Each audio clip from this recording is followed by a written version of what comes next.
muchas gracias a todas y a todos. Estoy viendo ya por aquí nombres conocidos. Estamos encantados y encantados de iniciar este segundo día del primer encuentro virtual de la Red Pro Bono México de Appleseed.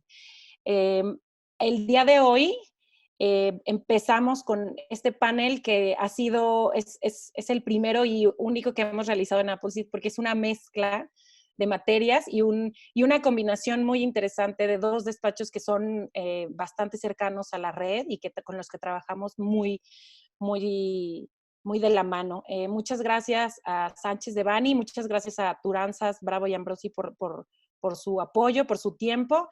Y vamos a platicar sobre las reformas laborales y fiscales que afectan a las organizaciones de la sociedad civil.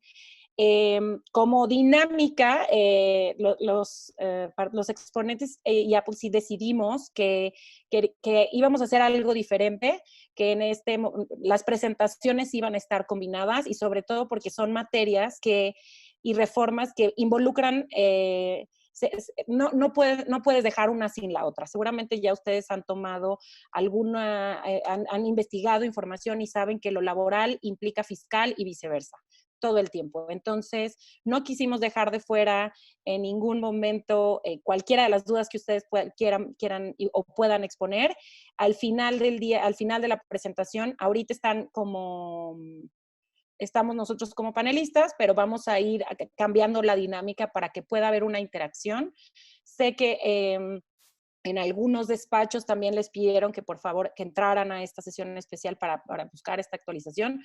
Es una maravilla porque también, además de que es la primer mancuerna que hacemos en Appleseed, pues también este es un espacio para que ustedes miembros de los despachos, pues podamos convivir, podamos intercambiar ideas, preguntas, generar conocimiento, experiencias y bueno, no dejen de participar. Al final va a haber este espacio para que todos y todas platiquemos. Para no alargar más el tiempo, voy a empezar a compartir la pantalla con el objetivo de presentar a nuestros participantes. Me dan un segundito. Estoy aprendiendo esto, entonces les pido mucha paciencia. Seguramente todo va a estar bien. Listo, ok.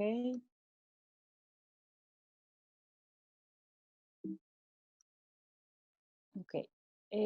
Bueno, pues no queremos dejar a un lado las 57 despachos y firmas que forman parte de la red. Seguramente por ahí van a encontrar su logotipo. Empezamos con Luis. Luis Rosas es abogado por la Escuela Libre de Derecho, maestro en Derecho Fiscal por la Universidad Panamericana y maestro en Derecho Fiscal Internacional por la Universidad de Leiden, no sé, en los Países Bajos. Y actualmente es asociado consultor en materia fiscal en el despacho Turanzas, Bravo y Ambrosi, con experiencia en tributación corporativa y transaccional, así como en la asesoría a fundaciones y proyectos altruistas. Tenemos también a Gerardo Prado, él es socio de la firma Sánchez de Bani, se especializa desde hace más de 25 años en área corporativa, transaccional y de energía. Ha encabezado en su despacho los esfuerzos del trabajo pro bono y fue receptor en 2015 del premio a la trayectoria del trabajo pro bono que otorga la Fundación Appleseed, institución en la cual ha participado como consejero en varias administraciones y actualmente es presidente. También nos acompaña David. David también es licenciado en Derecho por el TEC de Monterrey, Campus Monterrey. Gracias, Gerardo. Es maestro en Derecho Laboral por la Universidad Regiomontana y cuenta con un posgrado en Derecho Laboral por la UP en la Ciudad de México. David tiene una amplia experiencia en la negociación colectiva, con especial énfasis en los sectores de manufactura, automotriz y energético. Ha sido reconocido por el manejo de litigios individuales y colectivos, así como en litigio en materia de créditos emitidos por instituciones de seguridad social. Y actualmente colidera el grupo de práctica laboral en Sánchez de Bani. Sus currículums son muy amplios. Por cuestión de tiempo, como ya se los había comentado a ustedes, los decidimos acotar, pero bueno, si no terminaríamos, ¿no? Y finalmente, pues Francisco García Lerma es licenciado en Ciencias Jurídicas por la Universidad del Norte y maestro en Amparo y Ley Constitucional por la Universidad Autónoma de Nuevo León. Francisco se reincorporó a Sánchez de Bani al grupo de práctica laboral, seguridad social y migratorio. Anteriormente trabajó en una firma legal, desempeñándose como asociado y más recientemente trabajó como jefe de servicios legales en el IMSS Delegación Nuevo León.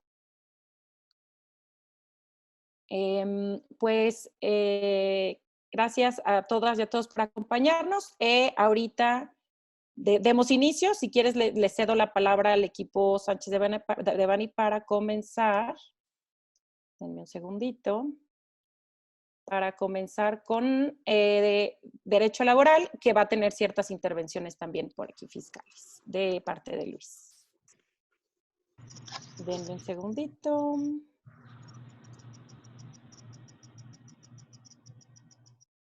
Empezamos. Ya pueden ver la presentación, ¿verdad? Ya la vemos. Muchas gracias. Pues sí, parte de lo que habíamos platicado que pudiéramos hacer en esta plática es cambiar un poquito la dinámica y me honra poder estar con Luis de Turanzas Bravo y Ambrosi, que nos pueda complementar en el área laboral.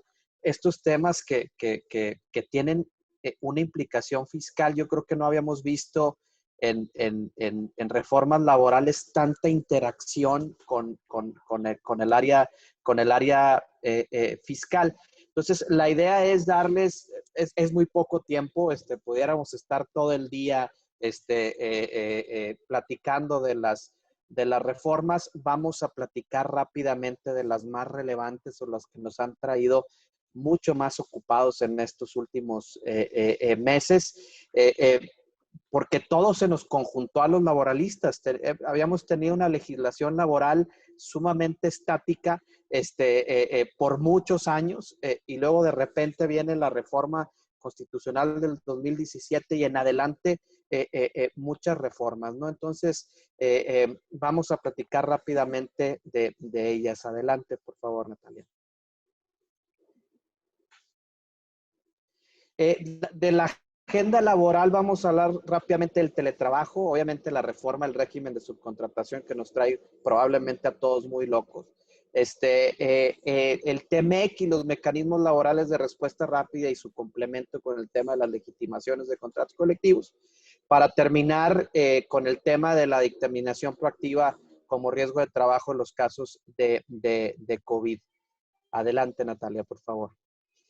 El teletrabajo, bueno, ya varios de ustedes estuvieron participando en las pláticas que se dieron el día de ayer y estuvieron muy interesantes, puesto que pues obviamente se platicó del teletrabajo y de las experiencias particulares del despacho que le ofreció, de Chévez, respecto de lo que ellos han estado viviendo para el cumplimiento del tema del teletrabajo. Yo rápidamente les voy a platicar. Obviamente es esta reforma que entra en vigor a partir del 12 de enero del 2021, donde ya traíamos este rezago de no actualizar una ley federal del trabajo que ha sido desde 1970, con una reforma radical en 81, pero ya después de ahí ni la del 2012 ni la del 2019 fueron cambios verdaderamente, bueno, en la del 2019 sustanciales en tema de justicia laboral y tema colectivo, pero verdaderamente la parte individual se había quedado muy corta. El teletrabajo ya se venía discutiendo, había 32 iniciativas del teletrabajo, verdaderamente ya era algo que iba a ser una necesidad y obviamente el tema de la pandemia acelera el cambio, ¿no? Y en resumidas cuentas, cuando uno lee la definición del teletrabajo en la Ley Federal del Trabajo, parece que lo hicieron adrede, que lo trataron de hacer rebuscado, pero es bien sencillo. Es un trabajador que no va a su centro de trabajo, tiene su casa o un centro de trabajo elegido por el propio trabajador, y el desempeño del trabajo es mediante el uso de la información, de la tecnología de la información y la comunicación. Requisitos indispensables es uno, que no sea ocasional, que no sea esporádico y que sea un mayormente o mayor al 40% de la jornada, nosotros consideramos que debe ser de la jornada semanal. Si ya existen jurisprudencias donde te dice que las jornadas debiesen de calcularse de manera semanal, en lo general existen particularidades de ciertas ramas como la petrolera, etcétera, etcétera, pero en general un trabajo tradicional debe ser de semanal. Pues a lo mejor el 40% de ese trabajo lo deberíamos de considerar sobre una semana. Ahora, hay que diferenciar como puntos prácticos, solamente es diferenciar cuál es el trabajo ocasional del esporádico. Muchos de nuestros clientes nos han preguntado, oye, pero pues si un día se va al cuidado de sus hijos porque a lo mejor trae una enfermedad donde tiene que cuidarlo, bueno, a lo mejor eso es ocasional, es esporádico, y eso no entra dentro de la figura del teletrabajo, incluyendo o inclusive, perdón, que pase del 40% del trabajo laborado de forma remota. Entonces, sí es importante que se tome en cuenta eso, la diferencia, o sea, no solamente es el tema del 40%, el diferenciador entre un teletrabajo y un trabajo remoto ocasional. Inclusive en otras legislaciones de otras partes del sur de América, de Sudamérica, existe esa diferencia del trabajo remoto vis-a-vis el teletrabajo, donde el teletrabajo es algo permanente y el trabajo remoto es, para ellos, es el trabajo que se está haciendo, por ejemplo, ahorita, que es debido a una situación particular, que es el tema de la pandemia. El pago de servicios, aquí es bien importante y aquí le voy a pedir ahorita a Luis que nos complemente en el tema fiscal. Muchas cuestiones o muchas de las preguntas que nos vienen y nos hacen nuestros clientes, ¿sabes qué? Yo ya me voy a ir a la práctica, ¿no? Yo mejor, en vez de decir, te voy a pagar el tema de servicios, esto es telecomunicaciones o la parte proporcional de electricidad, mejor se lo voy a incluir en el salario y me evito de problemas, ya no tengo que negociar y revisar su recibo, etcétera, etcétera, ¿no? Cosas que como que está muy todavía con mucha incertidumbre. El tema principal es que, número uno, la ley te habla de la obligación del pago de estos conceptos y número dos, te dice que el contrato individual de trabajo tiene que estar debidamente desglosado esos conceptos. Perdón por el intruso aquí, pero no pasa nada. Debe de estar debidamente desglosado esos conceptos. Entonces, yo les voy a dar el ejemplo de la indexación. Vamos a decir, ok, decides indexarlo. Como saben, los patrones tenemos la carga de la prueba. Nosotros tendríamos que probar que pactamos eso, que hay una diferencia de pago, etcétera, etcétera. Ahora, tiene diferentes consecuencias fiscales el que se pague como salario versus el que se pudiera pagar como una herramienta de trabajo. Y ahorita pediría a Luis que me apoye. Simple y sencillamente es, el ejemplo más claro es decir, bueno, si indexas el pago de servicios, indéxale el aguinaldo, ¿qué te parece? De una vez dile, yo ya estoy pactando contigo el aguinaldo durante tu salario. Para poder probar algo distinto, que le pagaste el aguinaldo, tendrías que probar muchas cosas, que hay una parte proporcional del aguinaldo dentro de tu salario, etcétera, etcétera, lo cual se hace muy complicado. Entonces, les doy un ejemplo y me estoy yendo obviamente al absurdo, para que podamos entender que efectivamente esto necesita estar totalmente separado. Pero Luis, ¿qué consecuencias tendría de indexarlo al salario estos conceptos? Digamos que, gracias David, digamos que desde una perspectiva estrictamente fiscal podrían haber tres opciones en las que se podrían pagar estas contraprestaciones de teletrabajo. La primera es, como bien lo dices, indexarlo al salario. ¿Cuál sería la consecuencia de indexarlo al salario? Que yo lo voy a tomar deducible patrón como salario, pero el trabajador lo va a computar como un ingreso acumulable y creo que es una consecuencia fiscal no deseada por nadie, ¿no? Al final del día no le estoy dando una remuneración adicional al trabajador por su trabajo, lo que estoy haciendo es proporcionarle ciertas herramientas para que pueda desempeñar. Digamos que la opción de indexarlo e incrementarlo no nos encanta porque perjudicamos al trabajador desde una perspectiva fiscal, va a pagar más impuestos, se le va a efectuar probablemente una retención mayor de pago provisional Y viene lo que tú comentabas, David, que era un tema probatorio. ¿Cómo acredito, en caso de que vengan a revisarme mañana, ya sea autoridad fiscal o autoridad laboral, que efectivamente estoy pagando las contraprestaciones que corresponden a este capítulo especial de teletrabajo, porque pues, está incluido de manera específica como salario? Vemos que la segunda opción, y que se ha discutido en foros, es que esto pudiera clasificarse como un pago de previsión social, ¿no? Que es un pago por concepto de previsión social. A diferencia de seguridad social, son los pagos que hace el patrón en beneficio del trabajador para mejorar la calidad de vida y de su familia.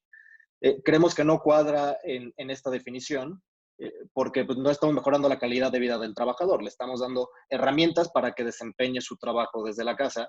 Entonces, esta postura fiscal tampoco nos encanta. Y no nos encanta aquí porque también los pagos de previsión social, si lo consideramos así desde una perspectiva fiscal, estarían limitados en cuanto a su deducción. Entonces podría aplicar una limitante del 47 o 53% la deducción, dependiendo de cómo haga los pagos el patrón de este tipo de prestaciones de previsión social. Creemos que la respuesta adecuada, y ya lo adelantabas tú un poco, David, era decir que esto es una herramienta de trabajo y sin duda creo que cuadra desde una perspectiva laboral y desde una perspectiva fiscal. Sin embargo, tiene ciertos problemas porque, como todos saben, para que un pago sea deducible, tengo que tener un CFDI. Entonces, cuando yo pago una parte proporcional de la luz de mi trabajador o una parte proporcional de su recibo de internet o vamos, pagos de los que yo no puedo obtener, patrón, una factura para acreditar que compré herramientas de trabajo, entonces existen ciertas dudas en cuanto a que el fisco mañana pueda cuestionar la deducibilidad de esos pagos. Creemos que la respuesta ahí se incluye en los complementos de pago de los CFDIs. Por ahí existe la opción de incluir en el CFDI del trabajador un concepto que se refiere a otros pagos distintos del salario, prestaciones por el servicio personal subordinado, que ahí podemos meter una gama de opciones que incluye este punto específico y entonces se le podría dar en numerario y utilizar mi propio CFDI de pago por salarios como CFDI para justificar este gasto adicional. ¿Cuál sería el tratamiento fiscal? Ya que tengo mi CFDI de salarios con esta opción en el complemento de pago, pues para mí es deducible, patrón, como herramienta de trabajo, y para el trabajador no es un ingreso acumulable porque pues, las herramientas de trabajo no son ingreso para ellos. Entonces, creo que en pocas palabras esos serían los comentarios fiscales en cuanto a este punto que entiendo que genera muchas dudas en general. Y no integrable al salario base de cotización para efectos de cuotas al Seguro Social. Y Luis, nada más antes para no perder la idea, también está por ahí, se maneja el tema de pagarlo como un símil a vales de despensa, esto es, en tarjetas electrónicas que tengan un propósito específico del pago de servicios para precisamente recibir esta factura y poder cerrar este círculo fiscal. ¿Qué opinas de eso? El problema digamos que de una tarjeta de vales es que al final del día el pago a la tarjeta de vales no acredita que efectivamente se estén, digamos, realizando el pago de contraprestaciones del teletrabajo. Digamos que el problema con las valeras, y que es una posibilidad sin duda, pero el acreditar la cadena del destino de los recursos es un poco complejo, porque si tenemos una valera que nada más me permite comprar, por ejemplo, comida, pues perfectamente acredito gastos de alimentación o en una de esas viáticos, ¿no? El problema es si abro una cartera general, acreditar el destino de los recursos puede llegar a ser un poco complejo, ¿no? Entonces volvemos al problema inicial, que sí, voy a tener mi tarjeta de vales, pero mañana el fisco es capaz de pedirme o de tocar la puerta y de decir, bueno, sí, ya tienes el CFDI, pero acredítame que el destino de los recursos se utilizó efectivamente para ello. Ese concepto sí lo podemos salvar en el CFDI por salarios, pero pudiera llegar a ser complicado con las valeras. No se descarta y sin duda es una opción. Muchas gracias, Luis. Antes de que terminen, perdón David, sí, que te interrumpa, tenemos una pregunta que ya respondieron, pero como quiera quiero leerla, es de César Chávez y comenta, al pagar los costos proporcionales de servicios de telecomunicaciones en el teletrabajo de manera desglosada y diferenciada, ¿dichos conceptos integran salario? No, no debieran, porque serían considerados como una herramienta de trabajo, y están excluidos tanto en Ley Federal del Trabajo como en la Ley del Seguro Social, artículo 27, como integrantes de salario. Entonces, no debiera de ser un concepto integrable.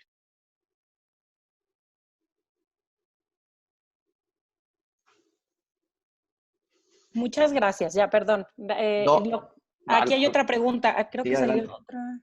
Ah, listo, ya. Que muchas gracias por resolver la duda. No, hombre, Adelante. al contrario, qué bueno que preguntaron. Y bueno, luego tenemos, sin meternos otra vez, vuelvo al punto, pues me encantaría meterme más en detalles, tenemos los derechos especiales del teletrabajo, ¿no? Uno, que tiene que ser voluntario. Y pareciese que la ley está redactada para que sea, por ejemplo, el tema reversible, que ustedes lo entienden, es un tema de que yo estoy contratado para un centro de trabajo físico, pero luego me cambio al teletrabajo. Entonces yo tengo este derecho de reversibilidad, esto es de regresarme. ¿Sabes qué? No se me dio, no puedo trabajar cerca de mi esposa, lo que quieras y gustes y mandes. Las razones que tú gustes es vámonos de regreso al centro de trabajo. Pero pareciese que la reforma nada más implica contrataciones de centros de trabajo físicos a teletrabajo y no teletrabajadores de inicio, donde ya están trabajando desde su casa y pudieran tener ese derecho de irse a los centros de trabajo. Esto es, ya no sería reversibilidad porque originalmente la contratación se hizo en un centro de trabajo remoto y regresar a eso. Entonces, sí vale la pena que nosotros, cuando contratemos, hay dos formas ahorita con esta ley y lo que viene de cambios es, o haces un adendum al contrato individual de trabajo, donde, porque todos ahorita los contratos individuales o la mayoría de ellos están en centros de trabajo físicos, donde está el sitio de la empresa, y haces un adendum a cambiarlo a teletrabajo, o tienes una contratación nueva. Pero la contratación nueva pasa lo que pasó antes de la pandemia. Estamos tentando el agua, dijo, déjame hago un proyecto especial para teletrabajo, porque todavía no sé si se vaya a poder. Ya nos dimos cuenta que sí, pero no todos las personas, no todo el personal está capacitada para realizar un teletrabajo. Esto es, te puedes dar cuenta que vas a requerir al trabajador, sabes que no puede estar en teletrabajo, lo necesito tener aquí. Entonces, si es una contratación nueva, al parecer la reversibilidad se puede leer que no es aplicable. Entonces, vale la pena que en los contratos individuales de trabajo se puede estipular que individuales nuevos se pueda solicitar al trabajador regresar al centro, bueno, no regresar más bien, irse al centro de trabajo laboral cuando así se lo pida a cualquiera de las partes. Yo creo que vale la pena hacerlo para no dejarlo a un tema de interpretación y bueno, aplicar la ley federal del trabajo en el que, bueno, las partes están expresamente lo pactado, ¿no? Entonces tú puedes poner esa disposición. Como principio básico, la soberanía del tiempo, y ya han escuchado ustedes el tema de la desconexión, y qué padre que se introdujo el tema de la desconexión. Lástima que se introdujo el tema del teletrabajo. La desconexión es para todos los trabajos. O sea, si no estamos en teletrabajo, entonces quiere decir que no hay desconexión. Entonces quiere decir que sí nos pueden buscar fuera de nuestros horarios de trabajo. Pues claro que no, la desconexión es para todos. Pero bueno, qué padre que ya se introdujo, qué bueno que está ahí. Es respetar simple y sencillamente los horarios. Muy difícil hacerlo, es muy complicado la desconexión. Si no lo forzas, difícilmente lo vas a poder aplicar. Todos estamos muy pendientes siempre de nuestro celular, siempre viendo trabajo, etcétera, etcétera. Entonces, sí tratar de hacerlo como una política es un cambio cultural tremendo y que va a llevar tiempo, ¿no? Y el respeto por la vida personal, esto es lo que la ley le llama la intimidad de la persona, ¿no? Que no lo puedes tener como Big Brother con cámaras todo el tiempo revisando para ver si cumple o no cumple con su trabajo. No, el tema de las cámaras es solamente cuando el trabajo así lo necesite. Y eso tampoco se puede llevar al extremo de decir, oye, bueno, no voy a prender mi cámara en el Zoom porque hoy no me bañé y hoy no me peiné. No, a ver, tienes trabajo, tienes una junta, estás dentro de tu horario, sí debes de estar disponible. Lo que no se vale es la supervisión permanente del trabajador para revisar que está trabajando. Y además, otra cosa, pues está comúnmente laborando desde su casa. Digo, el trabajo no es home office per se, pero vamos a decir que está en su casa, pues está prohibido decir, oye, a ver, enséñame tu casa y llévame a tu closet y a ver tu baño. A ver, señores, esta es mi oficina, esto es donde estoy. Sí voy a tener oportunidad como patrón de revisar el tema de las normas de seguridad e higiene cuando se establezca la norma de aquí a 18 meses. Sí, efectivamente. Pero entre tanto, limiten su forma de estar encima o de estar revisando a nuestros trabajadores, ¿no? La que sigue, por favor. Antes de que cambiemos de tema, no sé si me dan oportunidad. Tenemos otra duda. Bueno, claro. Para seguir con teletrabajo, y creo que dice Miguel Rosas, si las prestaciones de teletrabajo se dispersan por vales de despensa, ya lo había comentado, ambos, ¿no habría riesgo en que la autoridad fiscal considere que se trata de una prestación de previsión social al ser las valeras de fin específico y por consecuencia estar limitada la deducción? Yo quisiera, pero... Luis, si me permite Dime. nomás hacer una aclaración, no voy a tocar tu tema. A ver, yo cuando dije vales de despensa, lo dije como un ejemplo, ¿eh? O sea, no sería vales de despensa. Yo creo que pudiera ser vales de, no sé, de pago de electricidad o sea, más bien yo hablaba como el concepto en general, o sea, pagarlo a través de un mecanismo que fuera para adquirir electricidad o pago de electricidad o pago de telecomunicaciones. Lo dejo ahí, perdóname, Luis.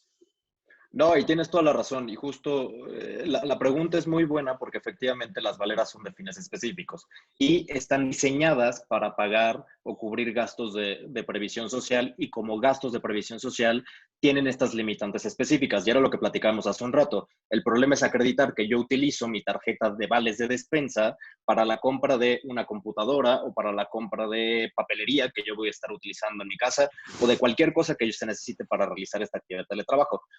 ¿Qué se tendría que buscar? Y para esto probablemente el fisco tendría que emitir alguna especie de regla si es que se optara por utilizar a las valeras para este efecto en específico, o no a las valeras, sino a cualquier institución financiera que pueda servir como intermediaria para que yo pueda obtener mi CFDI. Es, por ejemplo, ¿qué pasa si utilizo una tarjeta prepagada bancaria de estas que se utilizan, por ejemplo, que te venden en el Oxxo, ¿no? Entonces, es dinero. Cuando yo la pago y deposito dinero, es probable que pueda obtener un CFDI. Yo ya justifico que realicé el gasto. El problema siempre va a ser con este tipo de intermediarios financieros o no financieros, pero que están regulados y que emiten tarjetas o vales de despensa o cualquier tipo de vale, el acreditar el destino del recurso. Entonces, esa es la complicación en la práctica que podría existir, pero sin duda, como no hay regla para acreditar ese pago y obtener el CFDI a través de intermediarios, entonces yo diría que sí se puede, el problema después va a ser acreditar el destino de los recursos.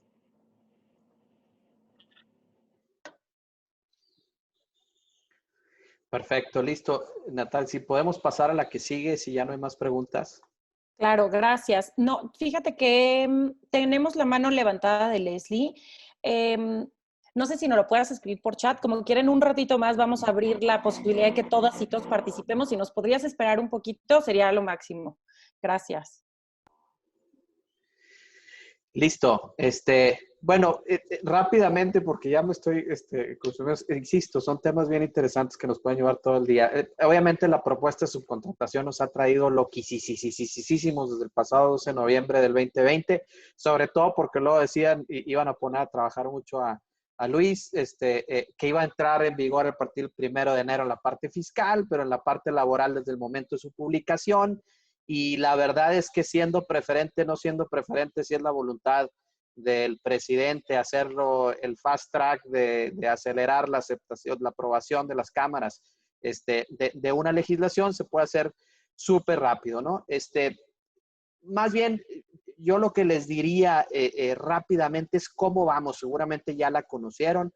Siguen las negociaciones. Aparentemente ya llegaron a un acuerdo de sí dar un periodo de transición para que las empresas estén preparadas para estos cambios, aunque de voz de Alejandro Salafranca, del subsecretario de la Secretaría del Trabajo, él ha dicho, oigan, Recuerden que en diciembre se firmó un pacto, donde venían 4 puntos para posponer la entrada en vigor de la reforma para febrero que mencionaba. Y uno de los puntos decía, las empresas ya deben de empezar a prepararse para la transición de esta reforma, lo cual implica algo medio absurdo. Dices, oye, ¿cómo me voy a preparar para algo que todavía no es? Pero bueno, al parecer ya se negoció este tema. Se va a ampliar un poco más el tema de los servicios especializados. ¿Por qué? Porque estaba muy rígido, ¿no? Lo que no se dedica a tu objeto social.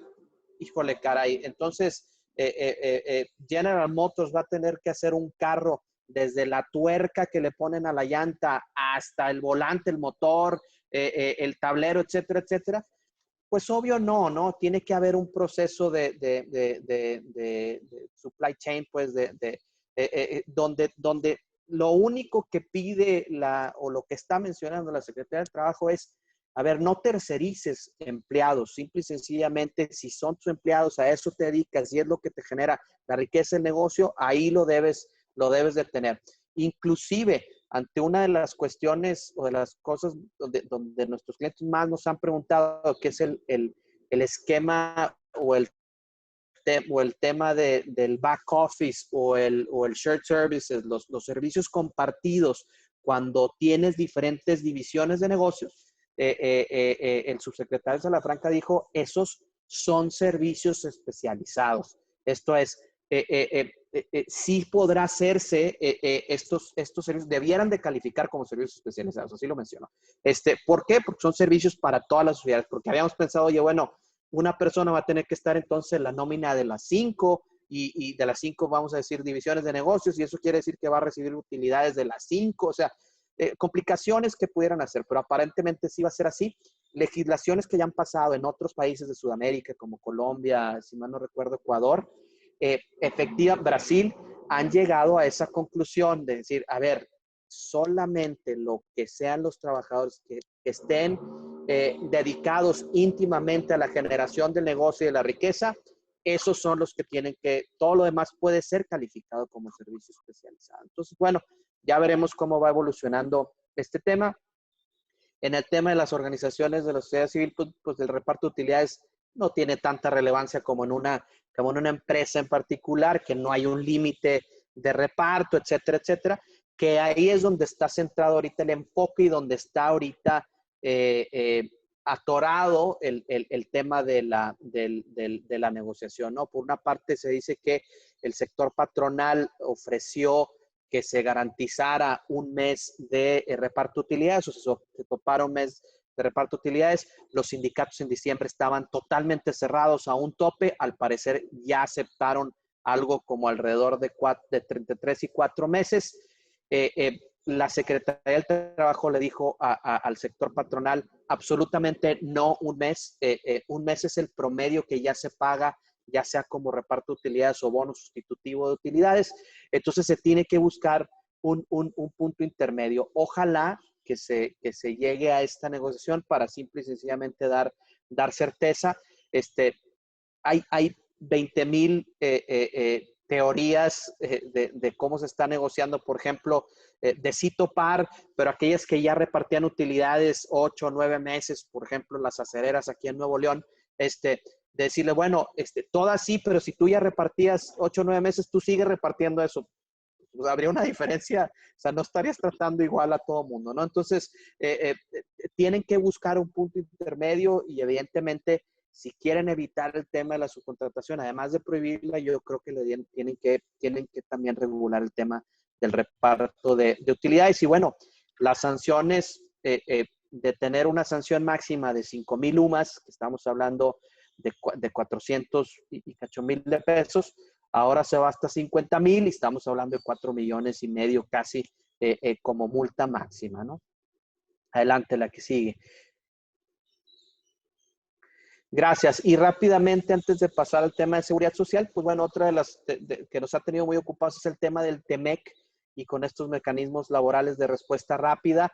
¿Qué es lo relevante? Número uno, que dentro de estos mecanismos de respuesta rápida hay una presunción de culpabilidad. Esto es, tú ya eres culpable desde el momento en que te denuncia. Entonces, ¿qué nos forza a hacer todo al revés? Esto es, a que nosotros tengamos que prepararnos un archivo de defensa, un defense file, para poder demostrar, en caso de que nos detonen un panel para el mecanismo de respuesta rápida, de que estamos cumpliendo con nuestras obligaciones laborales colectivas, particularmente la denegación de derechos, que es la libre asociación y la negociación efectiva de contratos colectivos. Hay dos cuestionarios muy buenos preparados por diferentes instituciones o cámaras empresariales, Index, y el otro fue el Consejo Coordinador Empresarial, donde hicieron estos cuestionarios y te da una evaluación de más o menos dónde estás parado en el tema de la libertad de asociación y negociación efectiva de contratos colectivos. Se lo recomiendo. No es el total, creo que se puede aterrizar a los casos particulares, pero bueno, es importante conocerla. ¿Qué es lo diferente, no? Nunca antes visto en un tratado internacional, cuando menos no lo había visto yo, es que normalmente los conflictos eran entre estados, ¿no? Y el estado, Estados Unidos, por decir un ejemplo, decía México, oye, fíjate que ahí no se están cumpliendo las normas laborales y te voy a culpar como país.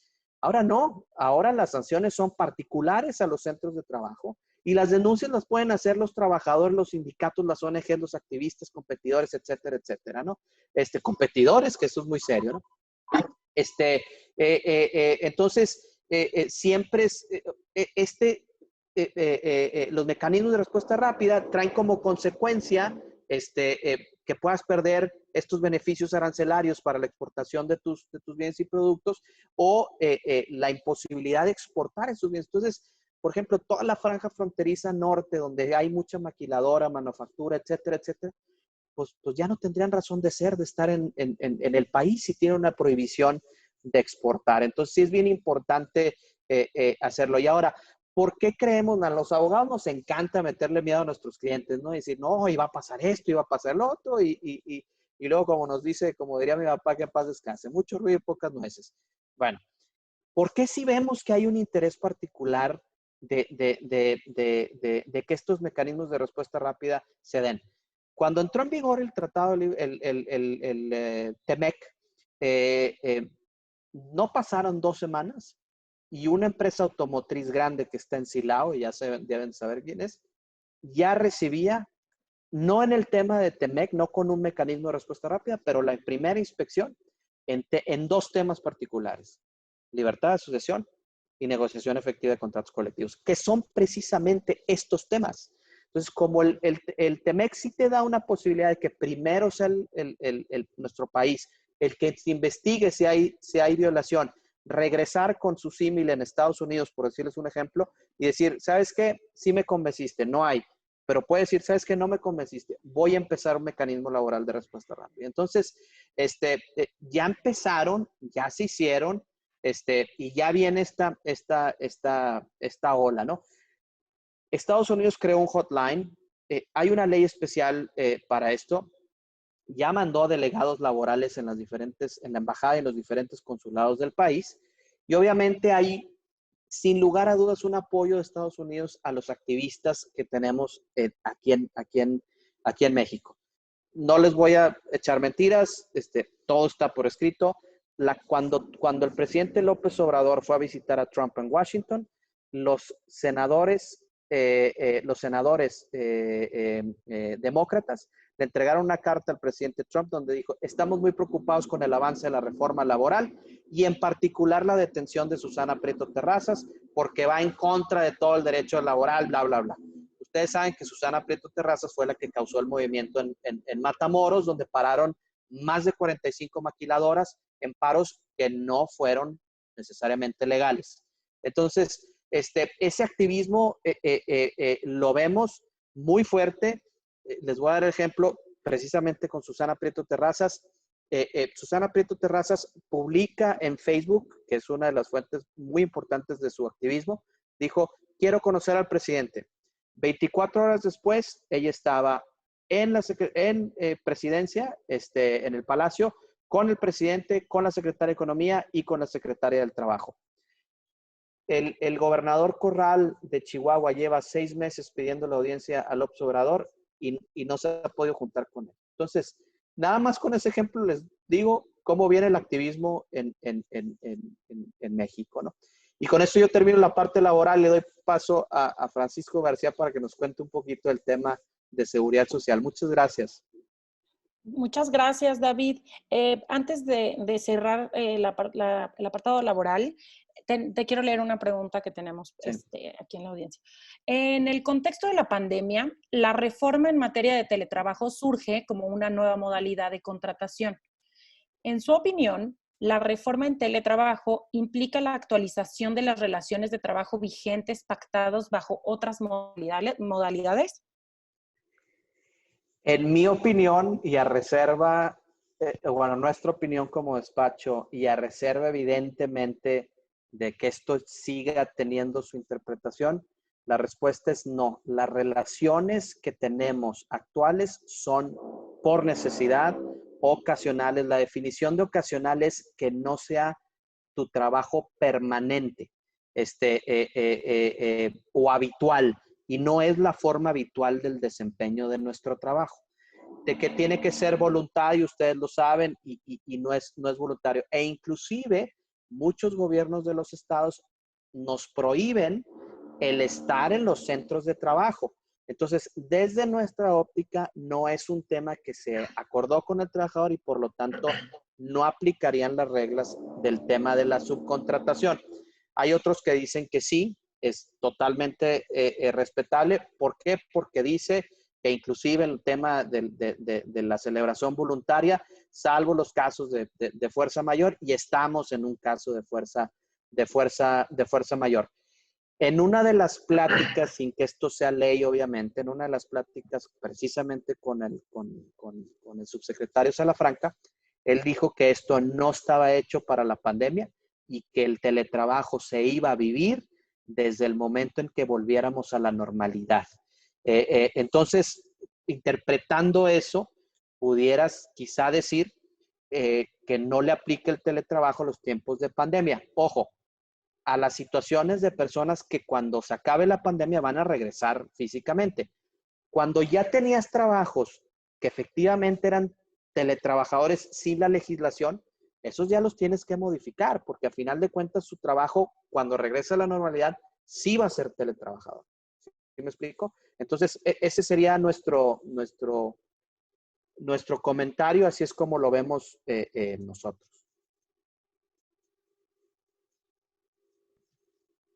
Muchas gracias, David. Bueno, entonces le doy la palabra a Francisco para que nos platique sobre el temas de seguridad social, para después pasar con Luis. Mil gracias. Bien, pues brevemente en relación al tema de seguridad social y un tema muy ad hoc, allá un año de la pandemia, el Instituto Mexicano del Seguro Social emitió ciertas disposiciones a través del Consejo Técnico, esto en el mes de enero, para ser específico el 8 de enero, con relación al COVID y el impacto que este tendría para los empleadores, ¿sí? Y entiéndase aquí en específico las organizaciones de la sociedad civil, que seguramente para el desarrollo de sus actividades, pues tienen empleados, ¿sí? El impacto que tendría el COVID para efecto de considerarse como enfermedad profesional. Sin duda, bueno, pues esta es una determinación que causó pues bastante revuelo, sobre todo por el impacto que podría tener el hecho de que un trabajador al momento de que desgraciadamente se llegara a un fallecimiento o hubiera secuelas derivadas de este padecimiento, pudiera impactar en la prima de riesgo, ¿no? Definitivamente esto es una realidad, inclusive este acuerdo que les comento, pues lo emite el propio Seguro Social en el sentido de que de manera proactiva instalar un programa mediante el cual se puede hacer las investigaciones correspondientes a los centros de trabajo para determinar si dentro de las actividades desarrolladas o la exposición de un trabajador pues hubo dicho contagio y que nos llevó a todo, a todo lo demás, ¿no? Entonces, es una realidad y es una cuestión que hay que cuidar y que definitivamente esto va muy ligado al tema de la causa y efecto. Esto es, si el trabajador, si hay, vaya, los elementos necesarios para poder determinar que el contagio se dio dentro de un centro de trabajo, ¿sí? Y que esto a su vez pues, conllevó a la atención médica, al otorgamiento de incapacidades por parte del Instituto Mexicano del Seguro Social y que a su vez pues tiene un impacto para efectos de la declaración del seguro de la prima de riesgo.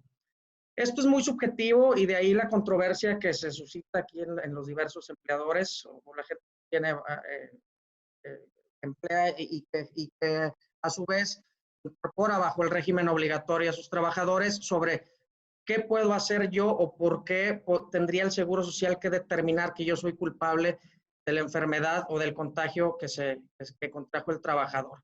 Sin duda, esta es una cuestión muy subjetiva y de la cual se tendría que probar. El propio Seguro Social tiene los elementos para hacerlo a través de su área de salud en el trabajo e ingeniería que pueden inclusive tener cierta presencia en los centros de trabajo para determinar si el mismo cuenta con las medidas necesarias para evitar la propagación y el contagio de los trabajadores.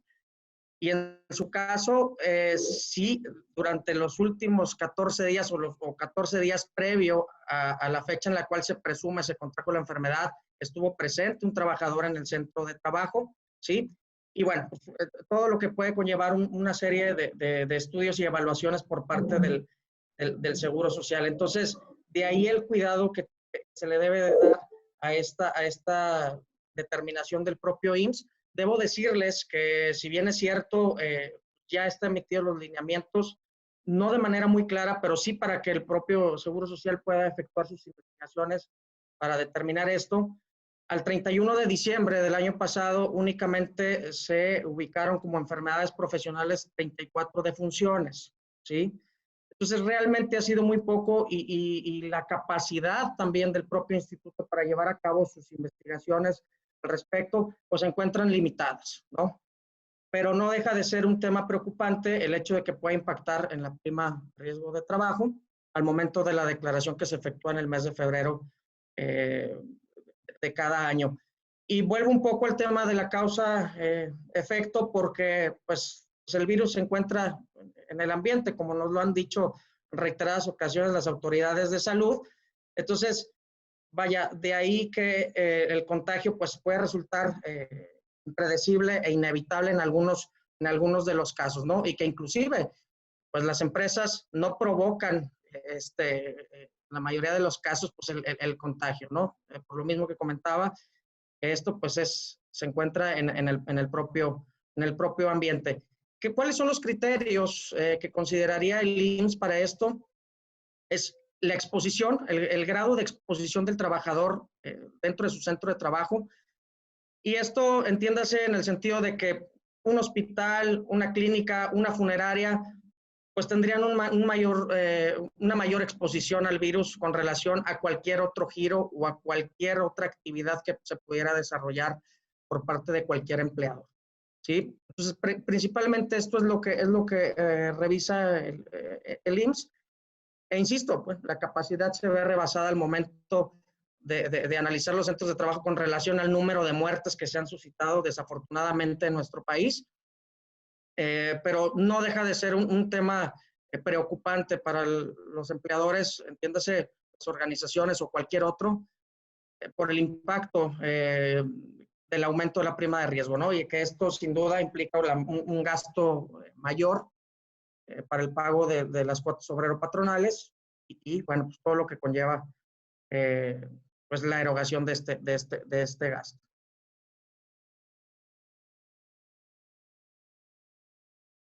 Muchísimas gracias, Francisco. Bueno, al menos a mí me quedó muy claro por tu participación. En este momento le doy la palabra a Luis Rosas para que nos empiece a platicar un poquito sobre derecho fiscal y cómo estas reformas han estado afectando, las recientes reformas que iniciaron este año han empezado a afectar específicamente a las donatarias autorizadas con quienes tenemos mucho contacto a través de Appleseed. Adelante, Luis. Gracias, Natalia. Buenos días a todos. Voy a tratar, además de describir el impacto legal fiscal de la última reforma sobre las OSCs, en específico de donatarias autorizadas, voy a tratar de hacer mención de con qué nos hemos topado en la práctica y cuáles han sido dudas recurrentes o preocupaciones recurrentes de las OSCs para tratar de sensibilizar al foro, que en términos generales está enfocado a abogados que tienen contacto con donatarias autorizadas y en general organizaciones de la sociedad civil, para que podamos empezar a trabajar juntos con este tipo de preocupaciones en general del gremio y que pueda existir por lo menos tratar de expresarles qué hemos vivido nosotros y qué respuestas hemos dado ante esos cuestionamientos continuos de las OSCs, ¿no? Entonces, ¿qué es una donataria autorizada? Estamos hablando de título 3 de la ley del impuesto sobre la renta, lo que quiere decir que estamos hablando de no contribuyentes. En términos generales, en título 3 hay dos tipos de entidades, aquellas que están en sí mismas en el título 3, sin necesidad de que estén autorizadas de alguna manera por el fisco federal, cumpliendo ciertos requisitos, y tenemos a las donatarias autorizadas. Son título 3, entidades sin fines de lucro, pero que requieren de una autorización especial para considerarse dentro de ese título 3, ¿no? Si tenemos a una entidad que requiere de esa autorización para estar en título 3 y no la tiene, hay de dos. O pasa a título 2 si no está considerada como título 3 en sí misma, o se queda en título 3 pero sin la posibilidad de recibir donativos deducibles del impuesto sobre la renta para su donante.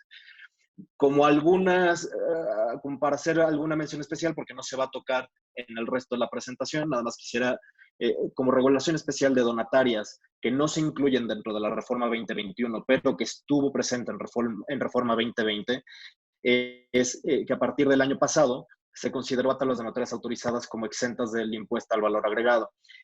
Esta regulación nada más la quiero tocar para que estén sensibilizados con eso. ¿Cuál es el impacto que tiene a las donatarias autorizadas? Es que si bien las actividades que yo realizo con terceros no son objeto del IVA, al estar exentas, tiene un impacto directo en mis gastos porque yo me encuentro como donataria autorizada impedido para acreditar el impuesto al valor agregado que me trasladan. Entonces, eso incrementa, digamos, el costo en los gastos que realiza la donataria autorizada en un 16% adicional.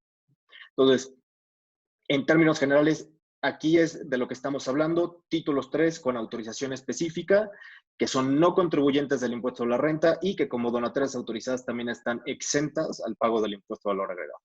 Natalia, ¿me ayudas con el slide que sigue?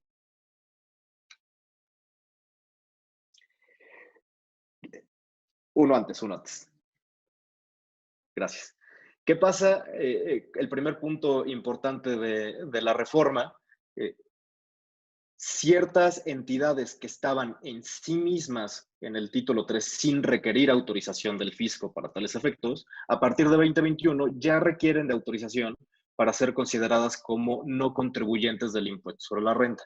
En específico, se les exige autorización a partir de 2021 a las entidades que se dedican a la investigación científica y tecnológica, investigación y preservación de flora y fauna silvestre y reproducción de especies en protección o peligro de extinción. ¿Cuál es el gran efecto de esta reforma y cuál es la gran duda que genera a las OSCs? De manera específica, el régimen de transición. Los transitorios de la reforma no están especialmente bien redactados. Entonces, en términos generales, la reforma en materia de renta entra en vigor a partir del 1 de enero o entró en vigor a partir del 1 de 2021. Sin embargo, existe un pequeño párrafo, una fracción segunda en el segundo transitorio, donde se indica de manera expresa que estas entidades tienen hasta el 1 de julio de 2021 para hacer su migración, para obtener una autorización para recibir donativos deducibles del impuesto a la renta. En caso de que no obtengan esa autorización, se consideran título 2. Las dudas específicas de las OSCs es, bueno, ¿qué pasa del 1 de enero al 30 de junio de 2021? ¿Bajo qué régimen me considero conforme a título 2? Y si obtengo mi autorización, hago retractiva la autorización al 1 de enero y considero que todo fue título 3. Y si no la consigo, ¿qué pasa por ahí? es postura del despacho que existe una cosa muy extraña que se generó a partir de este artículo transitorio, y es que las donatarias, estas entidades que optan por no ser donatarias autorizadas, es decir, que no obtienen su autorización para recibir donativos deducibles, a la fecha límite, es decir, al 30 de junio, van a tener un ejercicio fiscal dual.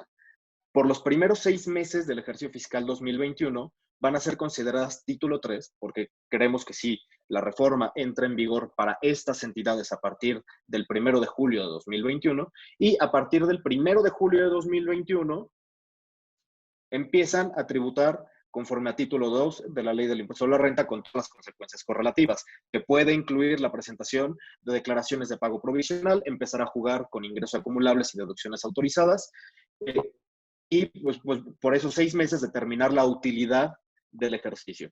¿Qué problemas prácticos vemos en esta dualidad que generó el artículo transitorio de la ley de renta? Es que como yo presento mi aviso ante el RFC de actualización de actividades económicas y actualizo mis obligaciones, al momento de presentar mi declaración en marzo de 2022 conforme al título 2, no voy a tener todas las opciones en la declaración que tienen al día de hoy como título 3, que vienen en la declaración de remanente distribuible. Entonces, la gran pregunta y la gran cuestión va a ser cómo voy a meter los ingresos exentos de renta durante los primeros 6 meses en este ejercicio dual irregular en la declaración del impuesto sobre la renta que se presenta en marzo. Es una duda que se nos ha puesto de manera recurrente. Esperemos que se ponga por lo menos una pequeña sección en la declaración disponible para meter estos ingresos. Si no se llegara a poner, nosotros creemos que se puede poner en la conciliación de ingresos contables no fiscales que vienen en la declaración de título 2 para efectivamente desglosar qué ingresos se obtuvieron que no fueron objeto del pago de renta porque estuvieron sujetos al título 3 durante los primeros meses, y como ingresos acumulables en la declaración normal que presenta cada empresa del título 2. Entonces, eso lo vemos como una solución. Sin duda se van a presentar problemas prácticos al momento de presentar la declaración de título 2 en marzo de 2022 de estas entidades que no obtuvieron su autorización para recibir donativos. Las que obtengan su autorización para recibir donativos no tienen ningún problema con esta dualidad de ejercicio. Se pueden considerar título 3 desde el 1 de enero hasta el 31 de diciembre de 2021. ¿Por qué? Porque además de que durante los primeros 6 meses fueron título 3 sin necesidad de obtener la autorización siempre es de vigencia anual, entonces tendría efectos retroactivos al 1 de enero de 2021 y me cubre todo el ejercicio fiscal. Digamos que esas entidades que sí obtienen su autorización están cubiertas, las que no lo obtengan pues tienen este problema dual muy extraño de tributar 6 meses conforme a título 3 y tributar 6 meses conforme a título 2. La que sigue, Natalia, por favor. No sé si haya preguntas, por ahí estaba viendo. Sí hay. ¿Aprovechamos? Sí, ¿Te parece bien? Vale, bueno, pues Sara nos comenta, en virtud de las reformas para las donatarias autorizadas, ¿el SAT ha emitido un nuevo modelo de estatutos sociales o seguirá aplicando el anterior? Eso lo voy a tocar al final, pero lo comentamos de una vez por si me come un poco el tiempo con la presentación. El SAT ya había exigido una reforma de estatutos sociales el año pasado con motivo de cláusulas de liquidación y patrimonio. Se publica un nuevo modelo de estatutos hace un par de semanas por el SAT y ya en la tercera versión anticipada de la RMF nos pone fechas específicas para aplicar ese nuevo modelo de estatutos publicado por el SAT y en términos generales el cumplimiento obligatorio, por lo menos en la versión anticipada de las reglas, es a 2022. Sin embargo, hemos tenido ya experiencias desde finales del año pasado y a principios de donde procedimientos iniciados incluso antes digamos, de 2021, iniciados en 2020, que se están concluyendo ahora, donde estamos presentes con revocaciones o con no renovaciones de autorización o no autorización de solicitudes nuevas, porque no se cuentan con estas nuevas cláusulas. Digamos que el fisco, no obstante las reglas y las versiones anticipadas de la resolución miscelánea fiscal, las hacen exigibles hasta 2022, el fisco al día de hoy te está exigiendo por cualquier trámite que tengas esas nuevas cláusulas conforme al nuevo modelo de estatutos. Entonces, ¿Cuál es la sugerencia práctica? Y cuando no sean obligatorias, cualquier trámite que se haga ante el SAT relacionado con las donatarias, en las que el fisco tenga que tener los estatutos sociales de la OSC actualizados, tienen que incluir estas cláusulas. Si no, les prometo que los van a revocar. Gracias, Natalia.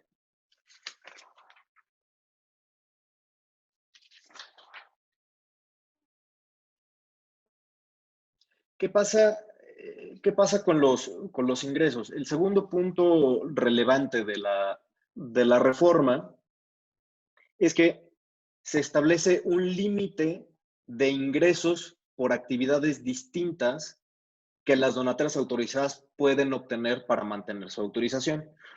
¿Qué pasaba antes de que se incluyera este límite del 50%? Todas las donatarias siempre jugaban con un límite esencial del 10%. Quiere decir que si yo realizo actividades que son acorde a mi objeto social y de esas autorizado, de mi objeto social autorizado, y sobre esas actividades yo recibo ingresos correspondientes, pues no juego con ese 10%. No lo computo. Digamos que estoy en 100% cumplimiento y no obtengo ingresos distintos a mi actividad. Si obtengo ingresos distintos a mi actividad autorizada, a mis fines autorizados por el fisco, entonces tomo un primer gap del 10%. Si excedo de ese 10% sobre mis ingresos totales del ejercicio, entonces a partir de ese 10 pago impuestos sobre la renta. Si estoy abajo de ese 10% de mis ingresos totales, no pago impuestos sobre la renta. ¿Qué se agrega con la reforma de 2021?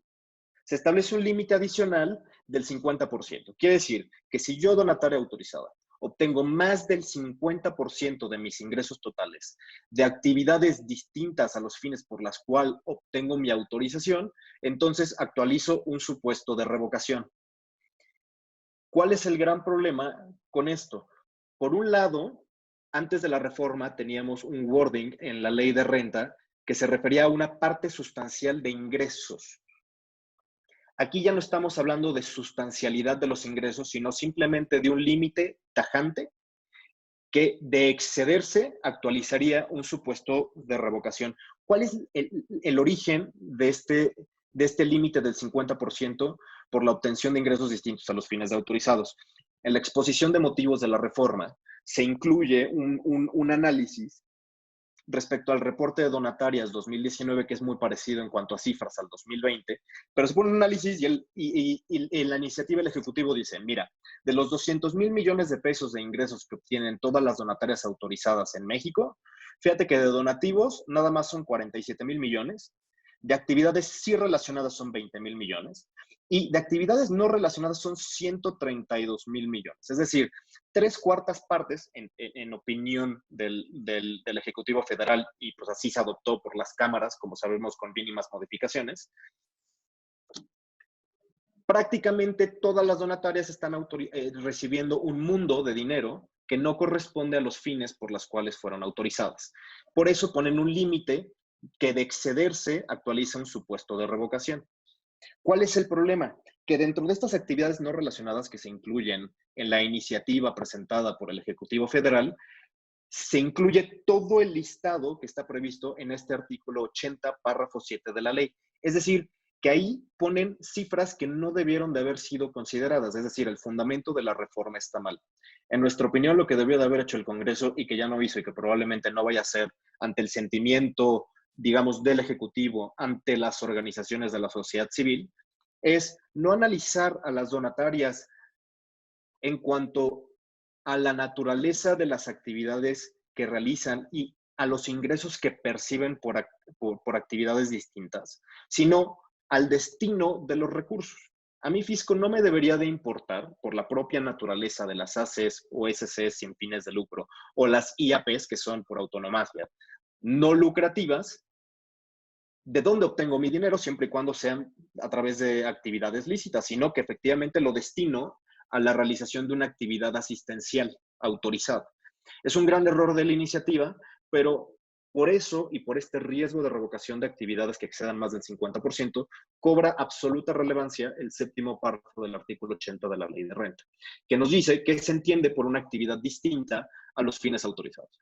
En general, La lista está ahí, creo que por cuestiones de tiempo no vale la pena entrar a cada una de ellas, a cada uno de estos conceptos, salvo que tengan dudas específicas, con todo gusto lo respondemos. Si estamos en alguno de los supuestos de este listado, no computamos ni para el 10% para pago de impuesto a la renta, ni para el 50% que nos pondría en riesgo de revocación de autorización. Si estamos obteniendo ingresos distintos por cualquier causa, entonces jugamos para el primer 10% y nos vamos acercando a ese 50% que es muy riesgoso y ahora vamos a ver por qué. La que sigue, Natalia, por favor.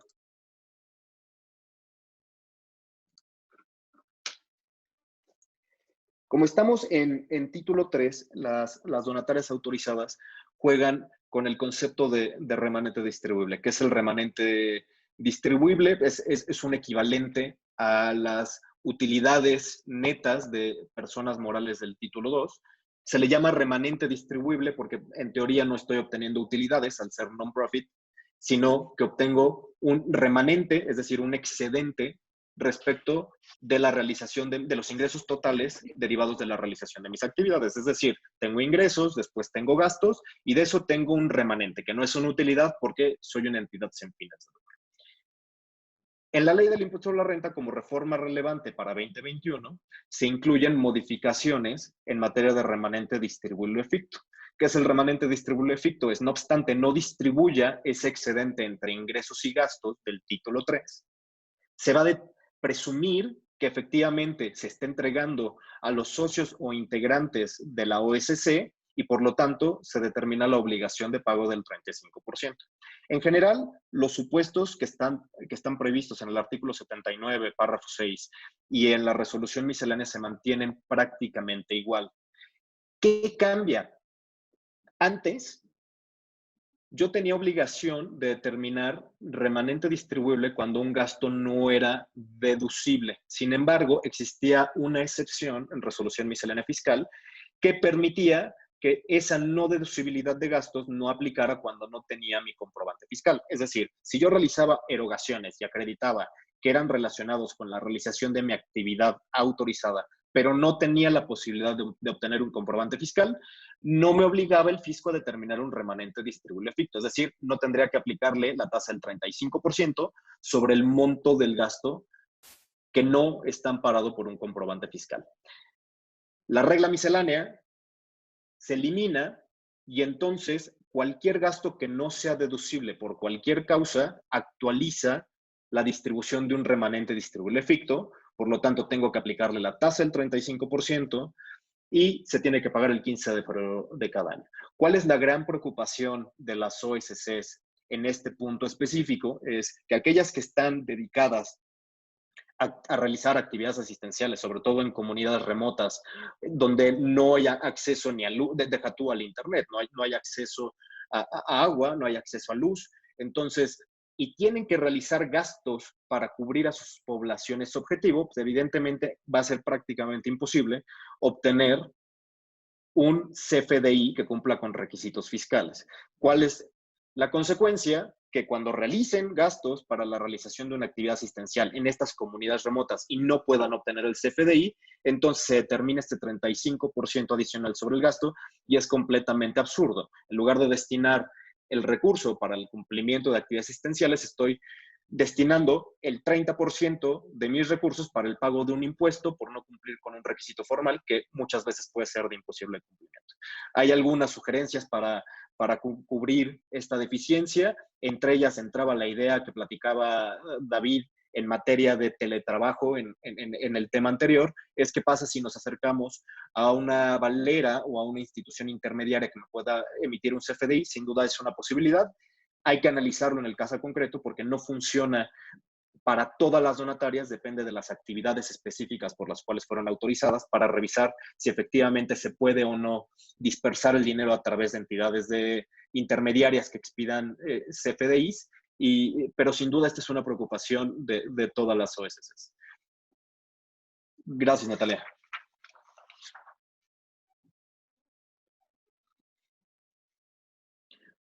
Por último, creo que en mi tema quedan las causales de revocación para hablar rápidamente de ellas. ¿Qué ¿Qué pasa cuando me revocan al día de hoy? Se incluyen 3 puntos que son de alta preocupación. Primero, se incluyen el 50% que ya habíamos hablado, es decir, si obtengo ingresos que excedan del 50% de mis ingresos totales por actividades distintas a las que fue autorizada, entonces me revocan. De esta ya habíamos platicado un poco. Segunda, se establece que si me revocan por estar listado en el 69B o porque alguno de mis socios o miembros estén listados en el 69B, tengo prohibición expresa de obtener de nueva cuenta mi autorización. Entonces lo hace todavía más gravoso. Y en tercer lugar, se establece la obligación de transmitir, una vez revocada y no recuperada la autorización, de transmitir la totalidad del patrimonio de la OSC a otra diversa entidad autorizada para recibir donativos deducibles de renta. Si vemos por encima esta redacción, parece no tener gran diferencia a la regulación 2020 y anterior, sin embargo, tiene un impacto enorme. Si yo estoy obligado, una vez revocado, a donar la totalidad de mi patrimonio, no donativo, sino patrimonio entendido como tal, la suma de derechos y obligaciones de la OSC a otra donataria, quiere decir que me quedo en ceros. Y esto es muy gravoso porque hay muchas entidades que no se fondean por donativos. El claro ejemplo es el caso de las fundaciones que fueron constituidas con los grandes patrimonios de México para la realización de un fin asistencial y que en su vida han recibido un donativo. Viven de rentas, de intereses, de rendimientos de acciones colocadas ante el gran público inversionista. Y si a este tipo de entidades se les obliga a donar todo su patrimonio, no obstante no lo hayan obtenido del público, sino que haya sido una aportación de los patronos o de los miembros fundadores de esa IAP, entonces se pierde por completo el patrimonio. ¿Cuál va a ser el gran efecto de esta reforma? Es que ningún gran patrimonio los que ya están, pues ya están constituidos, pero ningún gran patrimonio nuevo va a querer constituir una fundación porque ante el riesgo de perderla por el cumplimiento de cualquiera de estos requisitos y de no obtenerla dentro del plazo de 12 meses a partir de la revocación, entonces pues el patrimonio se evapora y se pierde. Entonces, sin duda, son puntos que no ayudan de manera general al cumplimiento de las obligaciones fiscales de la OSC, ponen consecuencias bastante gravosas ante la actualización de las causales de revocación y la posibilidad de perder de manera permanente el patrimonio que ha sido aportado a esta OSC. Y en general, creo que esas son las preocupaciones con las que nos topamos día a día. Si tuvieran alguna duda, con todo gusto. Muchas gracias, Luis. Bueno, yo tengo dudas. Lo que surgen algunas, quisiera a lo mejor aprovechar. Sí, perdón por irme tan rápido, pero si no terminamos. Sí, para empezar con la siguiente dinámica, igual aquí Maggie ya nos puedes apoyar. Claro que sí. Cambiando Perdón, voy subiendo a nuestros participantes para que puedan tener abierto el micrófono. Perfecto. Ok. Ahorita las consecuencias sobre el caso de revocación de una organización, comentas 12 meses para recuperarlo, pero sí, creo que, no sé, a lo mejor no escuché bien, pero exceder el límite del 50%, ahí cambia, ¿no? En caso de que se exceda el 50%. Correcto. Hay causales que no te permiten la recuperación de la autorización. Entre ellas están 69B, que es que la donataria esté listada en el 69B, que alguno de los miembros de la donataria participen en alguna otra entidad que haya sido listada del 69, o si se excede este límite del 50% de ingresos. Con estos 3 supuestos hay impedimento para recuperar la autorización.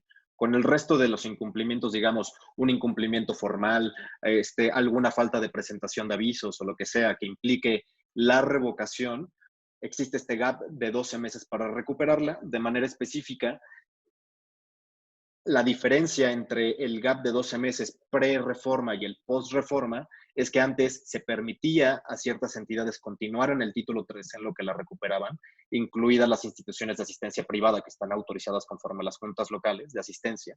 Hoy en día se les obliga a transitar al título 2 y ser contribuyentes de título 2 hasta en tanto recuperan la autorización. Esto es muy complicado porque la pregunta es, oye, y en verdad que si me tardo 2 meses en recuperar mi autorización, ¿tengo que tributar durante esos 2 meses conforme al título 2? La verdad es que se vuelve un asunto muy complejo. De riesgo, sí. Me pueden venir a preguntar, oye, ¿estás cumpliendo con los requisitos del título 2 en el periodo que tengo para recuperar la autorización? Sí te podrían preguntar. La verdad es que si son revocaciones derivadas de incumplimientos no complejos, es decir, no incluí una cláusula que tenía que estar en mis estatutos, no presenté un aviso, me faltó algún requisito formal de estos que te piden, me faltó alguna parte de mi declaración de remanente distribuible que se presenta el 15 de febrero, etc. Entonces, pues ahí la sugerencia tendrá que ser, mira, presenta de nueva cuenta tu solicitud, la solicitud interrumpe el plazo de 12 meses para recuperarla y toma el riesgo de tributar por lo menos durante un breve periodo en el título 2 porque implica un gasto administrativo terrible. Si es una revocación por la cual tengo impedimento legal para recuperarla, entonces sí hay que transitar al título 2 de manera inmediata. Ok, entonces quiero pensar que hay una organización que revocan y el siguiente mes ya tiene que empezar a pagar impuestos sobre los ingresos que tuvieron. Y si no, seguramente va a llegar el SAT y va a decir, oye, este mes no me has pagado. Que no es tan problemático a nivel de renta, es más problemático a nivel de IVA. A nivel de impuestos sobre la renta, si bien ya existiría de cierta manera la obligación de presentar declaraciones de pago provisional, aunque podría argumentarse que no se tiene que presentar la declaración, creo que sí se tiene que presentar. No se tiene coeficiente de utilidad. ¿Por qué? Porque estamos hablando de una ex título 3 que no obtenía utilidades en el ejercicio anterior. Entonces, se presenta el pago provisional, pero no habrá impuesto a cargo. Entonces, en todo caso, la mayor consecuencia que que podría tener esta OSC que no presente esos pagos provisionales serían multas formales por la no presentación de la declaración, pero no tendría impuesto a cargo y por lo tanto tampoco hay multas sobre esa omisión en el pago de impuestos ni actualización de la contribución. En cambio, el tema y la duda sí surge en materia de IVA, ¿no? Porque si estoy título 2 no autorizada de manera temporal, es, oye, en el Inter tengo que estar trasladando IVA por mis actividades y qué pasa si después obtengo mi autorización. Tengo que revertir esos comprobantes, se detona un pago de lo indebido con el fisco y se tiene que pedir en devolución y lo tendrán que pedir en devolución las personas a las que yo les presté servicios o con las que yo realicé actividades en materia de IVA. Se vuelve un relajo y entonces creo que la sugerencia, a mí no me gusta sugerir incumplimientos a la ley, pero aquí sí, si es algo simple, es por un par de meses, es más difícil y más oneroso revertir los efectos de transitar temporalmente al título 2 que vivir con un incumplimiento mínimo durante un par de meses hasta que me vuelvan a autorizar. Las autorizaciones son muy rápidas, se resuelven rápido por el SAT, para bien o para mal, pero la respuesta es rápida en cuanto a la solicitud de renovación de autorizaciones. Entonces creo que esa tendría que ser la respuesta. Ok, muchas gracias. Tenemos aquí un par de preguntas. Luz María nos dice, ¿dónde se puede encontrar ese modelo de estatutos o solo es una nueva redacción de las dos cláusulas nuevas? El nuevo modelo de estatuto se publicó hace un par de semanas, ya está en la página del SAT. No tengo el link aquí, pero si gustan, Natalia, como follow-up, se los podemos enviar, pero ya está publicado. Está publicado en la página del SAT. Ahorita se los pongo en el chat. Yo por aquí lo consigo. Tenemos Sí. una pregunta de Francisco también. Hay una tendencia, entre comillas, de analizar constituir una segunda asociación sin fines de lucro, pero que no sea donataria autorizada, para que no tenga las limitaciones de ingresos y gastos de una donataria, aunque paguen impuestos. habría que analizar cómo esta segunda asociación enviaría remanentes para el sustento de la donataria y analizar si hay un tema relacionado con la subcontratación. Aquí vamos a tocar temas, David y yo, porque seguramente es donde tengo a los empleados y estamos, digamos, dentro del mismo grupo ahora, no económico, sino no económico, pero donde se utilizan al mismo empleados y están en una y que se prestan servicios a la otra. Deja y me arranco rapidísimo con el tema fiscal corporativo y después te cedo la palabra, David. Aquí hay un chorro de impedimentos para que esto se haga así como está planteado, por lo menos desde el punto de vista fiscal. El primero, no es un fin autorizado de la donataria constituir una segunda entidad. Digamos que yo como donataria autorizada no tengo permitido, en términos de la ley de renta, aportar capital a lo que sea para constituirlo. Digamos que paso ese primer salto y que alguien más constituye la otra asociación y me dona su participación, ¿no? Entonces, ya no está prohibido porque recibí las partes sociales de esa segunda asociación vía donativo, eso sí está permitido. No la puedo constituir, pero sí alguien me puede donar esas partes sociales. ¿Qué va a pasar con la distribución del remanente? El remanente recibido por esa segunda asociación también es un ingreso por una actividad distinta a los fines autorizados. Dentro del listado de actividades que no se consideran ingresos distintos, se incluyen los rendimientos de acciones colocadas ante el gran público inversionista. Es decir, si tengo un remanente distribuible de una SC o una entidad mercantil que distribuye dividendos que no está listada en bolsa o en algún mercado reconocido, entonces es un ingreso distinto y empiezo a jugar tanto para el 10% al nivel de la donataria como para el 50% posterior. Digamos que sí se explora por muchas entidades la posibilidad de tener una segunda SC, sobre todo OAC no autorizada para tener ciertas actividades que sobre todo se entienden contrarias a la naturaleza de la donataria, pero habría que analizar en el caso concreto, primero, cómo se instrumentan esas relaciones, cómo se entiende las relaciones de personal entre una y otra, que ahora David nos contestará, y en términos generales, cuál va a ser el flujo de ingresos entre una y otra para saber si creando esta SC no creamos más problemas desde el punto de vista fiscal y laboral de los que estamos efectivamente solucionando. Yo casi creo que el driver tiene que ser fiscal, Luis, porque a final de cuentas, si tienes dos asociaciones o sociedades que debieran de tener fines distintos para no afectar el tema de la donataria autorizada, pues estás justificando que no son parte de los objetos las funciones de cada uno. Ahora, ¿requerirías tener personal en cada una de ellas en los casos de administración? Vamos a decir, sí, se puede tener este famoso de servicios compartidos, como ya lo mencionábamos, y habrá que justificar quién le va a prestar servicios a quién, de procesamiento de nómina, de manejo de finanzas, etcétera, etcétera.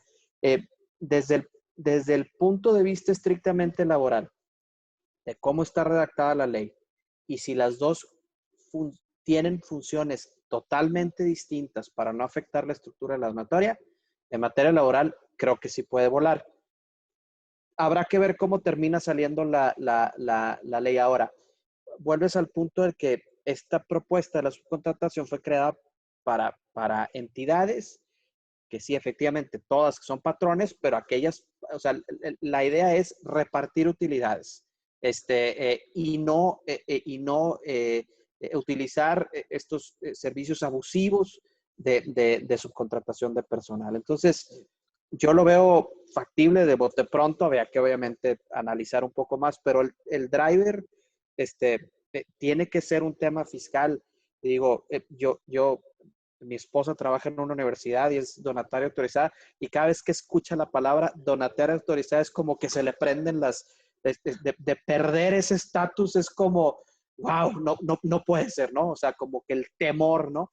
Entonces, si algo va a poner en riesgo tu calificación como donataria autorizada, dijo, mejor ni lo hagas. Ese es mi punto de vista, no sé si coincidas, Luis.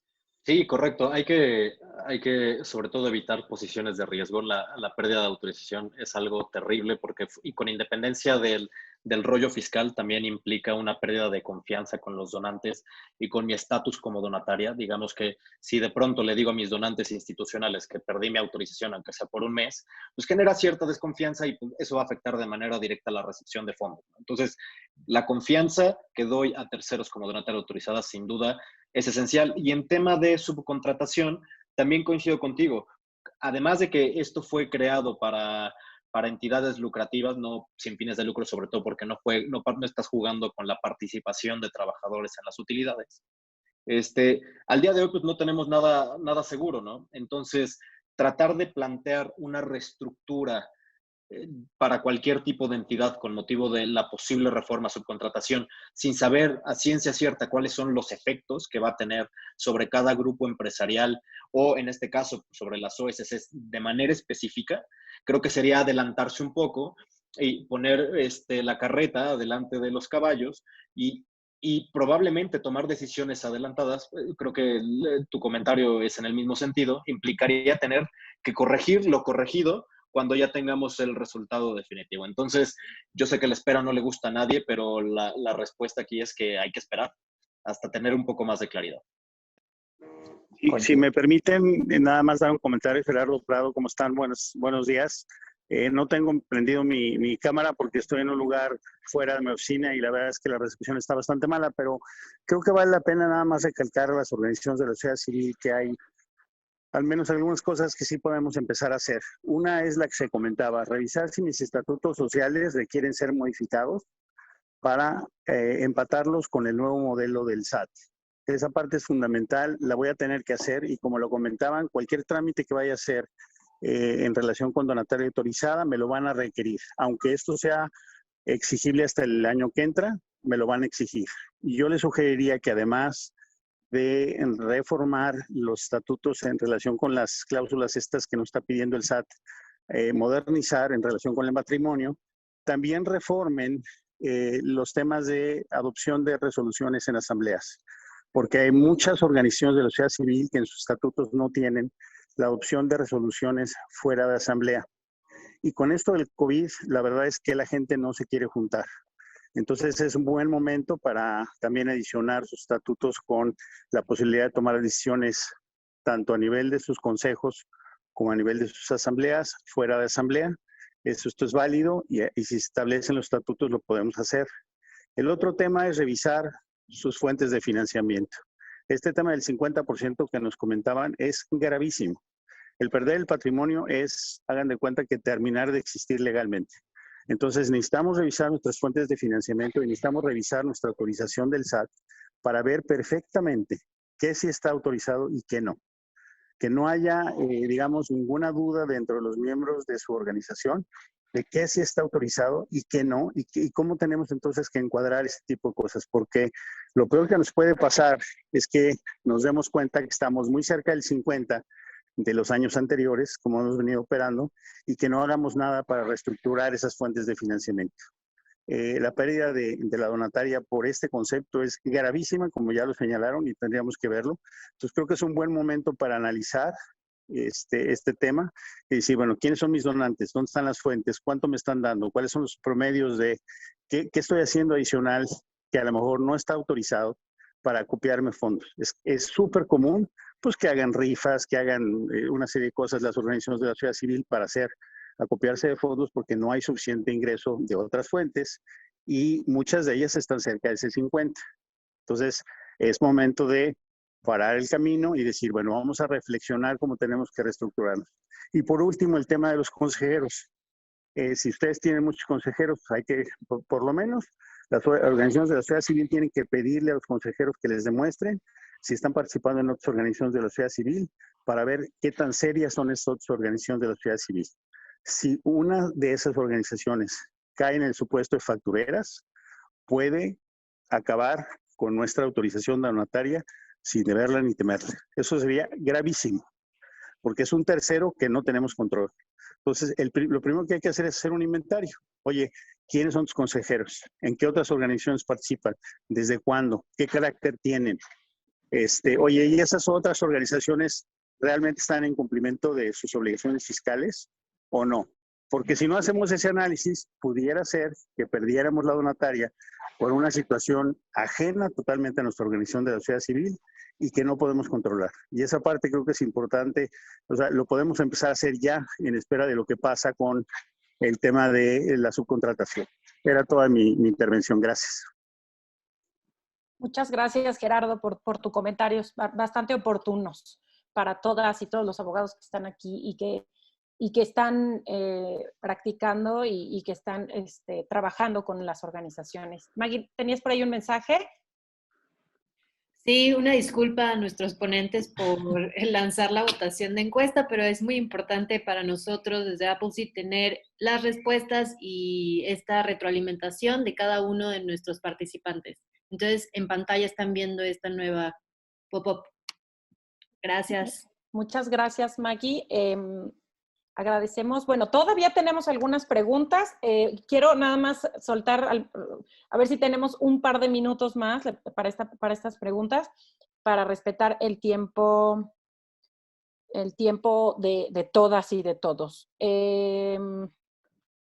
Dice por aquí, ¿qué pasa si una organización superó el 10% de ingresos ajenos al objeto y menos 50%? Pero no paga el impuesto por desconocimiento de la revocación del decreto del 10%. Es decir, ¿no pagar el impuesto es causal de revocación? No pagar el impuesto no está listado como causal de revocación. Lo que va a suceder es que el fisco, si me llega a revisar, y cuando se presenta la declaración del 15 de febrero de remanente distribuible, y cuando pasa la fecha de pago del impuesto por el excedente del 10%, ve que no lo he pagado, entonces probablemente se exija el cobro coactivo de ese pago, pero de manera específica no es una causal de revocación. Lo que es causal de revocación es pasar el 50%, entonces digamos que lo que hay que evitar es, porque al fisco sin duda no le va a gustar que no le pagues el impuesto cuando te pasas del 10%, que hay que cuidar, no prender ese tipo de focos rojos diciéndole al fisco que mira, ya excedí mi primer barrera del 10% y ya me voy acercando ya al 50%. Y además no te pagué el impuesto sobre la renta. Entonces, sin duda, hay que evitar ponerse en ese tipo de posiciones de riesgo. Al SAT hay que decirlo y hay que decirlo de manera abierta al fisco federal y en general a la administración federal que nos está gobernando durante el resto del sexenio y que ya llevamos un par de años con ellos, no les gustan las organizaciones de la sociedad civil, no les gustan las donatarias autorizadas, los satanizan y los ven de manera general como entidades que se utilizan para la evasión fiscal, cosa que es completamente falso ante la multiplicidad de controles que existen desde una perspectiva fiscal y de reporte. Entonces, hay que evitar a toda costa ponernos en posiciones de riesgo. Muchas gracias, Luis. Y ya para dar últimos avisos parroquiales, esta pregunta está tanto para panelistas como para participantes, es si sus despachos o ustedes han recibido organizaciones que tienen multas, de nuevas multas a donatarias. Aquí en la oficina, por lo pronto, no las hemos recibido. Multas como tal impuestas, no. Estamos sufriendo con muchas pérdidas de autorización, digamos, donde por cualquier cosa te revocan, pero oficios de revocación en los que te impongan multas, por lo menos al día de hoy no los hemos visto. Ok, listo. Pues yo creo que con esto podemos cerrar los temas. Si cualquiera tiene alguna otra duda, con mucho gusto puede contactarnos y nosotras les haremos llegar la duda a sus correos en la comunicación que siempre hemos tenido. Y Maggie, ya nada más para terminar, no sé si nos quieres decir algo. Bueno, muchas gracias a todos los que nos han enviado sus respuestas. Aún en pantalla pueden verlo para que quien no ha respondido lo haga. E invitarlos a nuestra segunda sesión del día de hoy a las 4 de la tarde. El panel es sobre sensibilización de género.